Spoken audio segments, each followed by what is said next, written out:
Last month, I was totally on fire in French mode. As mentioned in my last video, I finished the DELF A1 exam and I'm still waiting for the results next month. So even though the exam is over, I'm not going to slow down my French learning pace. In fact, I'm pushing harder to create an immersive language learning environment, even though I live in the UK. What's the key? The key is learn like a toddler. In the second part of this video, I'll show you how I create a French environment for myself and execute this immersive language learning journey. I also mentioned that I struggled with whether to take the A2 exam straight away or jump straight to the B2 exam when I felt ready, and I consulted my French teacher and she suggested me to skip A2 and get straight to B1, which I also feel is the right choice, and taking A2 straight away would be a kind of waste of money. I'll also follow my teacher's suggestion. If you're new here, I'm Rachelle, the UK boss mama. I studied international business in Toulouse, which is the southern part of France, as part of an exchange program, which planted a seed for my love to French culture. As I also pursue my bachelor and master degrees in Hong Kong, my multicultural and multilingual background shaped me into someone who loves studying and embracing different cultures. On this channel, you'll be motivated by my language learning tips and inspired by my thoughts on immigration, cultural difference, and life lessons. If any of these topics hit you, please subscribe before we start. As I work in a prep school in the UK, I'm always amazed by how the toddlers can pick things up and learn things quickly.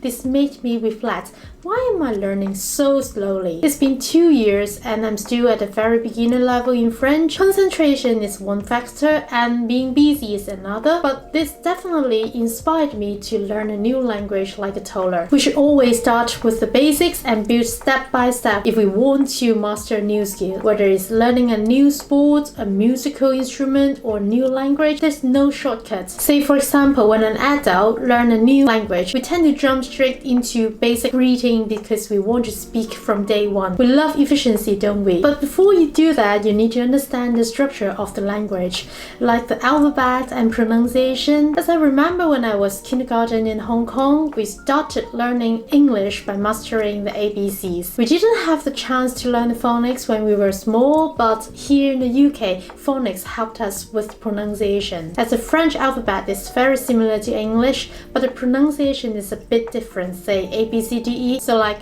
A, B, C, D, E, F, G, R. So this pronunciation is a bit different. To be honest, I'm glad I spoke English before learning French because it made picking this up easily. And phonics-like sounds are equally important because pronunciation affects accents and fluency as we progress. I remember learning these sounds in my second French lessons, and for my son who has French at school, also learned these in his first few lessons. So I just got a book from his French lesson. On the first page, it's already talking about tips for pronouncing French. Intéressant, the curve. So in English, C is pronounced as K, but C in French pronounced as S. So it's like S in English. So it's a bit confused. That's why we have to get it right early on the stage. The third hands-on way to learn like a toddler is, of course, to read the toddler's book. I remember when my child was 4 years old, I bought him the whole collection of Oxford reading trees. He loved it. That's it. These are the collection. It has different levels. They are the very famous Beef, Chip and Kipper. As you can see, there are different levels. Level 6, and here's at the level 5, and level 4, even less word. Level 3, Floppy and the Bone. Level 2, the V-Spuds. And level 1. Oh, why do I not have level 1? Where did the level 1 go? Oh, the level 1's not with me. Anyway, so you've got to know about how do you sound it out, how do you get the expression, how much you know about the story. So these are the books that the toddler reads if they learn English. Since I work in a school, I also read this collection with the pupils every day. The clear level helps them progress bit by bit with confidence, learning new words and correct pronunciation, and I highly recommend it. So for French, I found a similar series called Japon à lire avec Samy and Julie. Voila! I haven't collected the entire series yet, but I've got a couple. These are the multiple levels, and I believe the first level is the debut Giuseppe. Maybe we can have a look. So this is the first level, Bon Fête Papa. So this book, as you see, is very similar to the Oxford reading tree that I just showed. So there are a total of 3 levels. One is debut Giuseppe, one is milieu Giuseppe, and fin Giuseppe. It shows the words that you will be able to learn from this book. So as you see the little grey word after the après, it means that the sound will be silent when you read the word. So après is not reading après, so it's après le repas. The S is not being sounded out, so it's repas. Papali, not papalit, so papali, the great character, is not being sounded out. Why is there a little curve here? It shows that two words to be linked when you pronounce it. Pas is not pas un. If we speak it in a more fluent way, you say pas un. Or maybe I could show you like this one, Samiapahi. Samiapahi is also the level 1.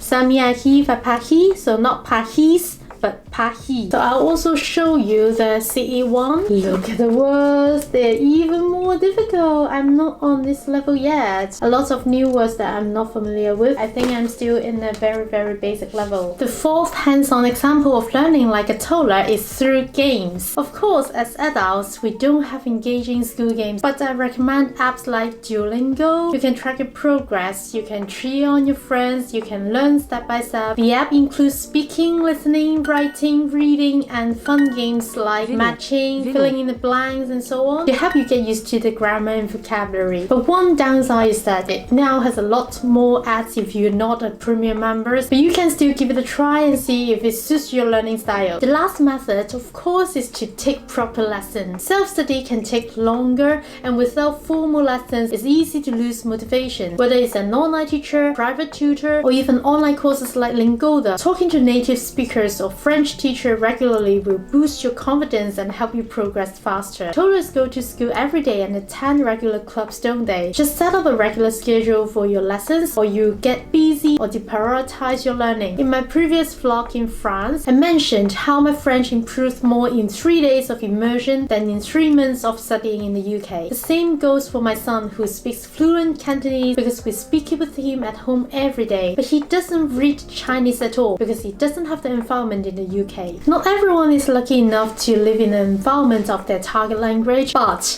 I can create one. Here's how I create an immersive French environment for myself. Tactic number 1, I changed my iPhone interface to French. Think about how many hours do we use our phone every day. After I changed it, suddenly I realized I didn't know many of the words. I was a bit panicked, so I often had to check the dictionary, and it's challenging, but it pushes me out of my comfort zone. As if you were in France, you'd be forced to read a lot of French words everywhere, wouldn't you? Change your mobile interface and start creating your immersive learning environment straight away. That's it. Simple, easy, costless. Tactic number 2, write your journal or shopping list in French. I love writing, whether it's in journal or social media posts, to express my thoughts. I write down and what I did every day and practice reflexive verbs, past tense and future tense. Say for example, je me suis levé à 6 heures ce matin, j'ai préparé le petit déjeuner pour ma famille et je suis parti à 7h30 pour le travailler. Je regarderai un film avec mon mari demain. Ce sera magnifique. Simple sentences like these allow me to practice tenses and vocabulary. Also, I now write my shopping list in French. Ouvre les jus d'orange, citron, tomate, laitue, fraise, pomme de terre, poulet, etc. And I promise you that you'll be able to learn a lot of new vocabulary very quickly. Tactic number 3, watch French TV, movies, cartoon, or YouTube video with English subtitle. With a VPN, you can access French shows easily. I recently watched 2 Days in Paris by Julie Deppy. Probably a lot of people have watched it before, which I highly recommend. It's a comedy movie with many hilarious scripts about cultural difference between a French woman and her American partner. Excellent acting for every cast. Little sex on the side is like, you know, going fishing. Sex fun. Everyone with everyone. Oh, oh, the mother's a slut too.